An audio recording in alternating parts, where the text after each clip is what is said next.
In this video, we're going to talk about what a dot plot is. Just as a brief description, a dot plot is a visual display in which the value of each data set is represented by a dot above a number line. A dot shows the frequency of each value in the data set. So frequency, remember, means how much something occurs. So just to analyze this real briefly, look at the green means girls, blue means boys. There's one girl here, dot, so that means the dot plot of the test result averages. A girl made a 10, a girl made a 20, a boy made a 30, a boy made a 40. We have two girls that made 50s and one boy that made a 50, so on and so forth. So that's reading it, knowing how to plot this.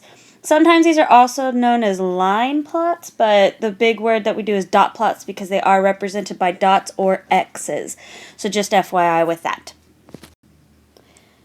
Now here are some type of questions that you can encounter when dealing with dot plots.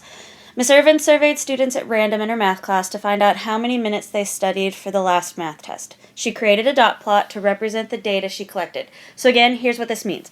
We have 1, 2, 3, 4, 5, 6 dots above 0. This means 6 students studied for 0 minutes. So if you look right here, minutes, students, study. So each of these numbers represents minutes.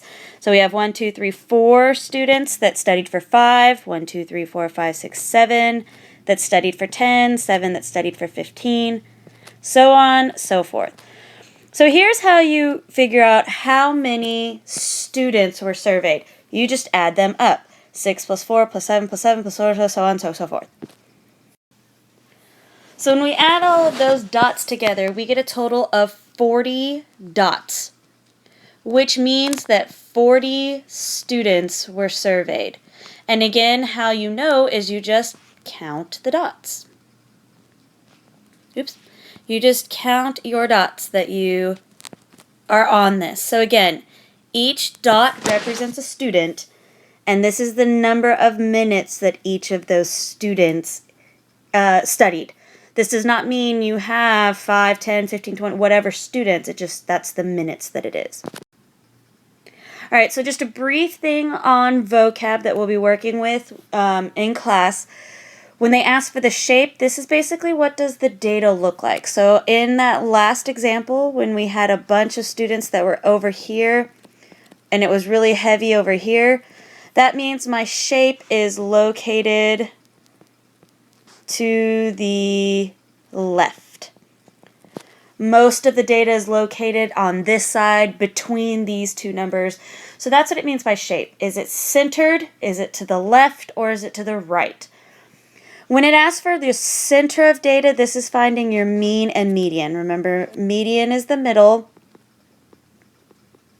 and mean is the average. Now, when it asks for spread, this is the start to finish. So in that past example, that it started from 0 minutes to 60 minutes. Now, this is different from range. Let me talk about what range is, because this is kind of a confusion between spread and range. Spread is start to finish. Range is the difference between those two numbers. So 60 minus 0 is 60. This is our range. What is the difference between these two numbers? Spread tells you start to finish. Now some of you may be saying, hey, I remember that. Excellent. There's one more that we're going to talk about just on this page. Mode is the one that occurs the most. So think of mode, most. Median, think of medium as in middle size. Your average is you add it all together and then divide by your number of dots. And then again, your range is the highest minus the lowest. So hopefully that helps with all the vocab, and we'll be practicing dot plots in class tomorrow.